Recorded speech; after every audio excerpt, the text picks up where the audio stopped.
We'll bring John into the conversation, as always, here on the Sports Bash 97.3 ESPN. He's got the bye week breakdown up there today. The linebackers is something we're going to dive into as well, John. And, of course, this linebacking core, we thought this was going to be a strength, specifically the inside backers, but injuries kind of derailed this situation, yet they're still pretty good in that spot.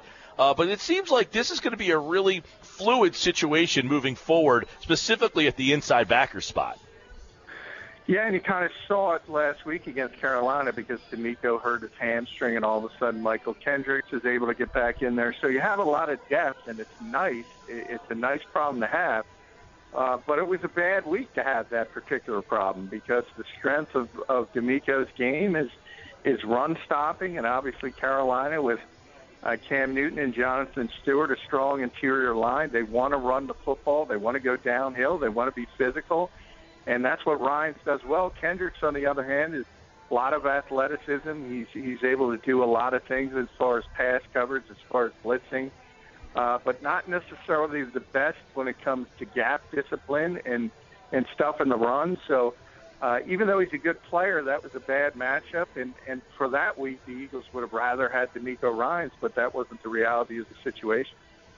I guess moving forward, no one really knows the answer, but what are the pairings? What are the best pairings, I guess I should say? Is it that Kiko Alonso should always be on the field? Is it that Michael Kendrick should always be? Is there someone that really should be out there? And what do you think the pairing should look like moving forward? Because, hey, Hicks is a guy that it's hard to say he needs to come off the field because he has been very good at being around the ball, causing turnovers, interceptions. So he's a tough guy to get off the field when a team is desperate to turn the football over like they are because their offense is so poor.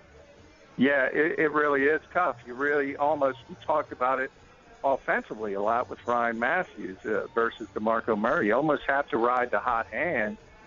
And at least up to the Carolina game, the hot hand was Jordan Hicks. Now, they hadn't had to make that decision because Kiko's not ready yet. Michael Kendricks just got back, and then D'Amico got injured. So it's kind of fell into place. And if there comes a point where all four of these guys are healthy, you almost have to have Kiko Alonso out there. You almost have to have Michael Kendricks out there.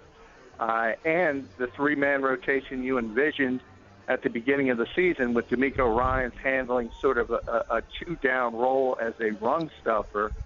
And in that scenario, obviously, Jordan Hicks is the odd man out, and that's just the reality of having a lot of depth at a particular position. But I think it's, in a weird way, it's been lucky that the other guys aren't completely healthy because they've been able to ride the hot hand, and Hicks has done a lot of good things for them.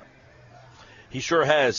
John's got a piece up right now, the Eagles bye-week breakdown. We're looking at the linebackers, John. The MVP, this is a tough one because there's been really good linebacker play, and that's we haven't really dove into the outside linebackers yet either, who've been pretty good. I mean, I don't know that there's been a standout there. Of this linebacking group, Hicks has made a lot of plays.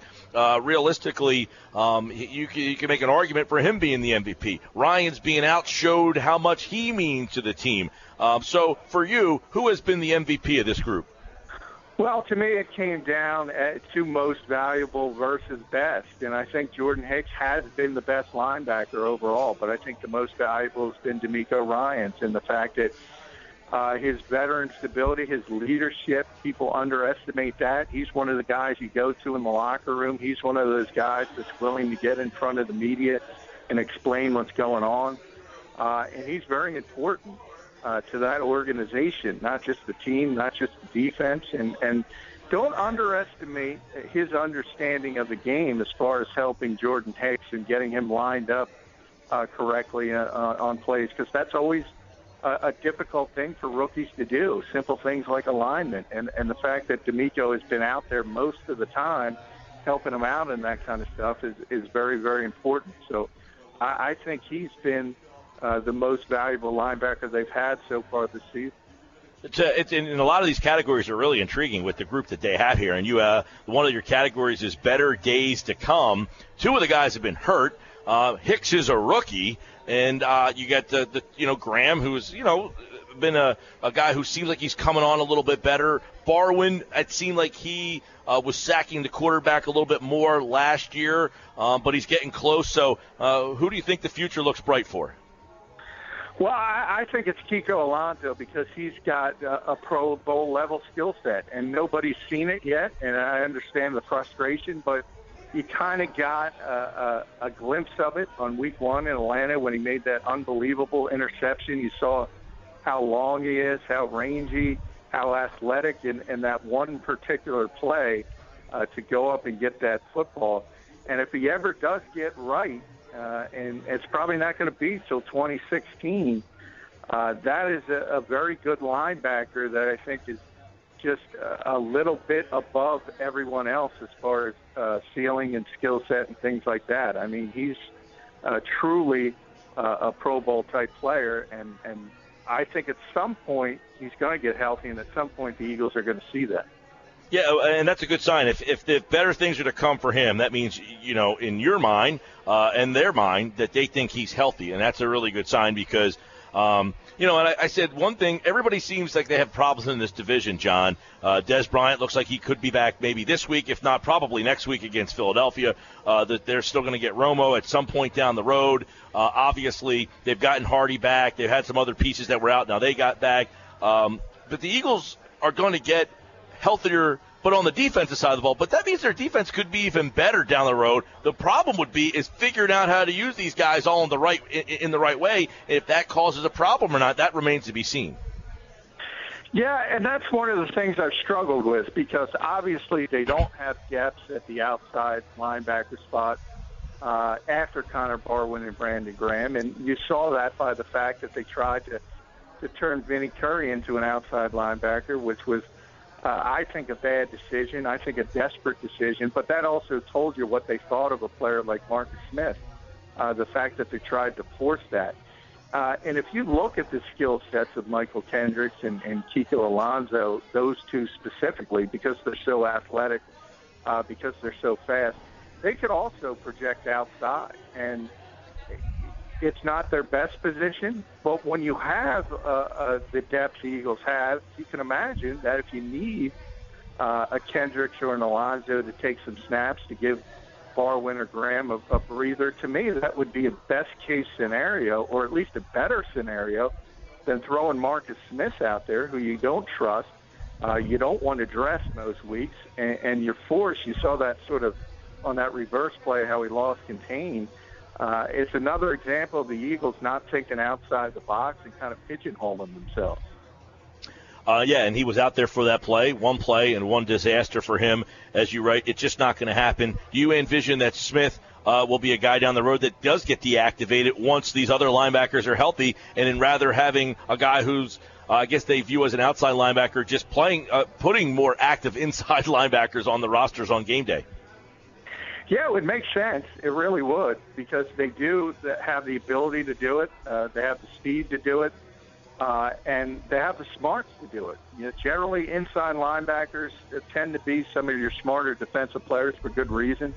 They're usually going to handle the calls at some point in their careers that they're going to play on the inside, and that means you have to understand the whole concept of the defense, and that makes it a little easier to move around and be versatile and play different positions. And I think that's the way the Eagles should look at it, but I don't necessarily believe that's the way they will look at it. John McMullen's with us, 97.3 ESPN.com. Obviously, as you mentioned, the biggest surprise being Hicks there. But how about the biggest disappointment of this group? Because it seems like even though they've been pretty good, there's a couple candidates here as well. Yeah, I think people expected too much out of Connor Barwin. He had a career year last year, and he was never that before. When you think about his time in Houston, he was always a very good player, but he wasn't the DeMarcus Ware, Von Miller type 3-4 outside linebacker that was going to get you 15 sacks. But he did that last year. I think it was at 13.5, and he played at a Pro Bowl level. And I kind of said, if you remember back early in the season in training camp, you were going to see a bit of a market correction with him because he's just not that player who can consistently put up those numbers. So I think for those who expected Connor Barwin to be that same type of player year after year after year, they were always going to be disappointed, and I think they are. But he's still a really solid NFL linebacker. Same thing with Brandon Graham. He's played solid football, but he hasn't given you the consistent pass rush that you hope for as the replacement for Trent Cole. So those guys are a little disappointing, and obviously Smith leads the class, just a first-round pick, and you understand why. He can't get on the field, and when he does, something bad happens. All right, John, let's look at around the division here and go to Dallas. Obviously, Dez Bryant looking like he's closer to being ready to play this week. If not this week, you would assume next week against Philadelphia. With them getting Dez back with Matt Castle, what does that do for them? It's big. It really is, because Matt Castle can get people the football. You saw it last week. He hadn't played at all, and I know people are killing him for the interceptions, but he also made a lot of very good throws in that game. And I think if you break it down on the out pattern that DRC took back for the pick six, that was clearly a bad route from Terrence Williams. That wasn't the quarterback's fault.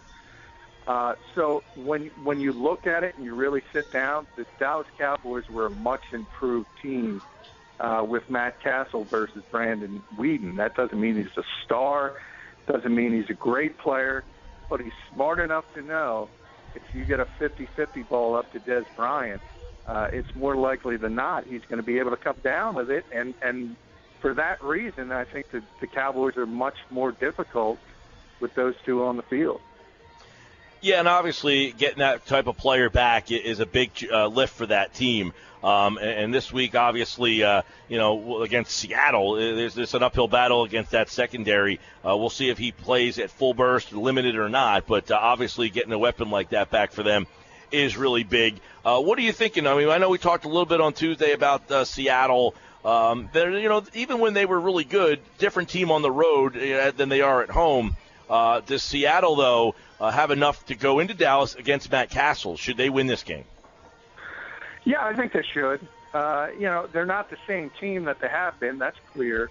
Mm-hmm. We don't want to say that. But I think for all the talk about how bad they've been, looked at the numbers the other day, and they're giving up 13 yards more a game than Denver, the top defense in the NFL. So they haven't been bad. They just have been giving up fourth-quarter leads.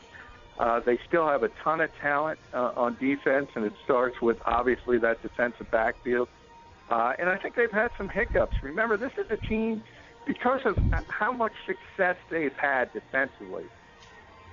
Dan Quinn, you got to go back to Gus Bradley, was the defensive coordinator there before getting a head coaching job. And then Dan Quinn took over, and he was so good, he gets the Atlanta job. And now Chris Richards has taken over, and there's been some hiccups, and there should be, but eventually they're going to get it right. And I think that defense is going to have them back in the playoff hunt. All right, John, let's go to Giants. They play the Saints this week. The Saints look like a pretty bad football team against the Eagles. They did beat the Cowboys, and now they're going to be a factor in the NFC East again because they're going to play the Giants. Obviously, the news around the Giants with JPP was very interesting this week. I doubt that he'll be ready to go for the weekend here. But how about the Giants and the Saints this week? Give us a little insight on that game.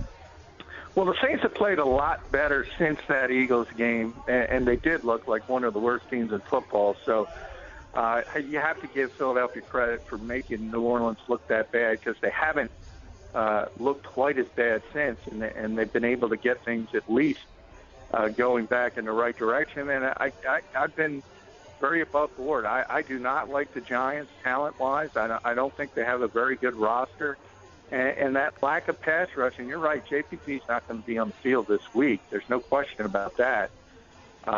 It's going to be difficult to deal with Drew Brees because he's not what he once was, but he can still throw the football, and he can really throw it when you're not pressuring him and getting him off his spots. And the Giants haven't been able to get near any quarterbacks this season without JPP, and that's going to continue against the Saints. Yeah, and then there's the Redskins, who I know who's in, who's out. You went with the Skins this week, and obviously that's a team that not a lot of people, want to give credit to. They came back, they showed a little moxie last week, and it earned Kirk Cousins the NFC Offensive Player of the Week honors here if the Redskins, okay, were legit, what is it about them that could carry them the rest of the way? What is something that stands out? By the way, they're on a bye this week, so but what is it about them that coming out of the bye that they need to do to legitimately be taken serious in the – because I still think people are kind of counting them as the fourth team. Yeah, they are. And my pick of the Redskins was more of a non-pick against the three other teams. But I do see some signs with Cousins, as you mentioned. For whatever reason, people look at him and automatically assume he's just a really bad quarterback. And I understand why, because he's prone to turnovers and he's a very streaky guy. You can see 400 yards one week, and the next you can see 4 interceptions. And all of it. And the consistency moving forward from that position has to improve. But I think people forget, you do have those 400-yard weeks. He can throw the football. He can get it down the field. And I think people underestimate. And the second aspect of Jordan Reed stepping up and finally staying healthy and finally turning into a really good tight end has given him that outlet and that security blanket. And I think you're going to see more consistency from him in the second half of the season. And keep in mind, they haven't had Deshaun Jackson, a big weapon for them. Their running game has been a little bit inconsistent. You wonder where they're going to turn in the running game. Alfred Morris has kind of been the guy there the last couple of years, but they have a couple of different options. You wonder after the bye week if they have a change at the back and somebody else really starts to get more touches in that backfield. Well, I would love to go with the rookie Jones, but he's got fumble problems. He's got ball security problems. He's very explosive back. And until, but that's the first thing, first and foremost. I mean, if you can't hang on to the football in this league, you can't stay on the field. So if he can ever figure it out, sort of like a Bryce Brown, everyone talks about how talented he was running the football, and he is, and he was. But he can't hold on to the football. And if you can't do that, you can't get consistent playing time, and that's the frustration they're dealing with right now. All right, John McMullen, of course, 97.3 ESPN.com. He's got the bye week breakdown yesterday from the secondary, today the linebackers. Take a look at that at 97.3 ESPN.com. Every day on the Sports Bash at 4:05, we talk some football. Got the game tonight. Giving any shot to the Dolphins? They got good defense. They can pressure the QB now. It looks like they woke up on the defensive side of the ball. Yeah, they have. And on one hand, I really look at that defense, and I'm disgusted by the fact that the effort they gave under Joe Philbin and Kevin Coyle just lacks professionalism. But on the other hand, they are giving effort now that Dan Campbell's there and the head coach, and there is a lot of talent. So I give them a puncher's chance. I don't think by any stretch of the imagination it's going to be an undefeated season, so somebody's got to win. And this team has a puncher's chance because Ndamukong Suh is as good as advertised, and Cam Wake has figured out how to rush the passer again. We'll be checking that out here at Chickies and Pete's, and, of course, you can listen to the game tonight on 97.3 ESPN. All right, we'll have John, of course, tomorrow, and then John and I back tomorrow, Tuesday at the Golden Nugget in Atlantic City. Stop out and see us there every Tuesday with the Golden Gridiron picks. You can get them in each and every day during the week. All right, John, enjoy the game tonight, pal. Hey, thanks, Mike.